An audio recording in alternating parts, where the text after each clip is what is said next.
All right, here are the steps to log into the conference. Hopefully it works. We are still test running it. We had a plan A, that didn't work. Now we're going to plan B. So we're going to try it out and see how it goes.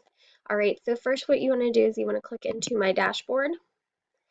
In my dashboard, you want to go to video, click conference, and then you will click on the time that you are or wanting to meet with me. So say you want to meet at 8 o'clock, you can click on 8 o'clock. It'll say open.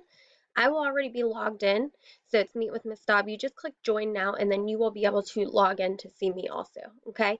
So just make sure your camera is on and your mic is on, so that way I can see you guys, because that's like the main point of it. So I want to see your face, and that way I can hear and see if we have any problems, and maybe we can do a little get to know you game and things like that. All right, so uh, that's the plan for today, um, and I will see you soon. Bye.